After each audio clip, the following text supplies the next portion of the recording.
Now to a groundbreaking project that's trying to shed more light on the Grenfell Tower disaster. Jonathan has more details.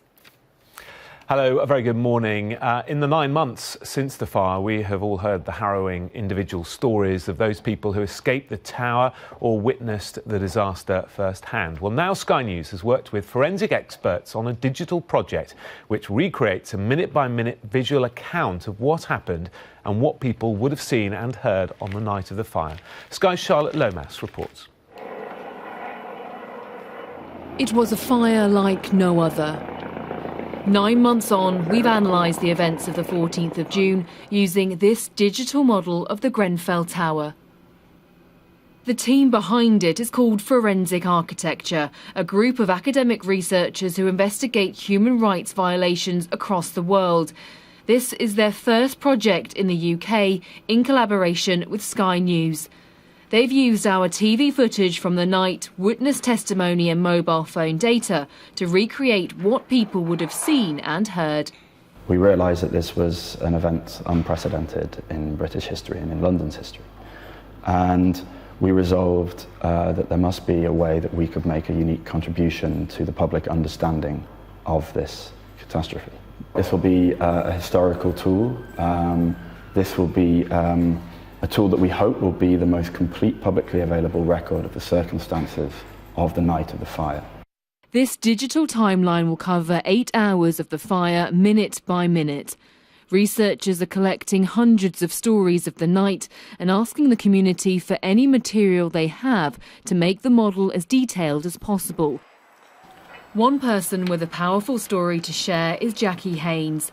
She's lived right next to Grenfell Tower for 40 years. She was outside that night and witnessed the flames engulf the building. When you watch it just go up in seconds, it just didn't fit. It just didn't fit with what your mind knows should be happening.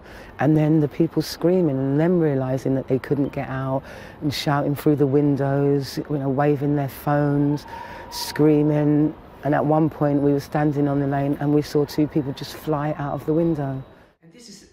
Antonio Roncolato was one of the hundreds of residents trapped inside the tower. He lived on the 10th floor with his son Christopher for almost 30 years.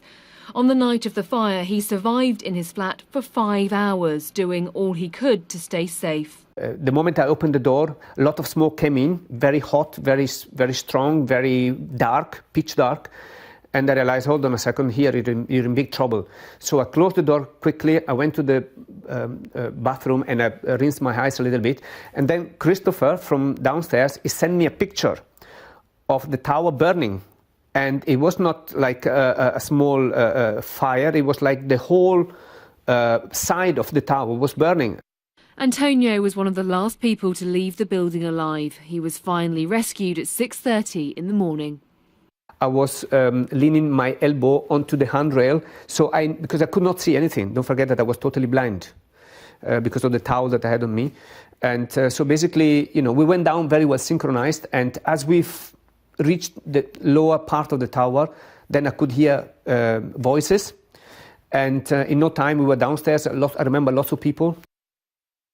71 people lost their lives in the Grenfell Tower fire, and hundreds of others were left homeless.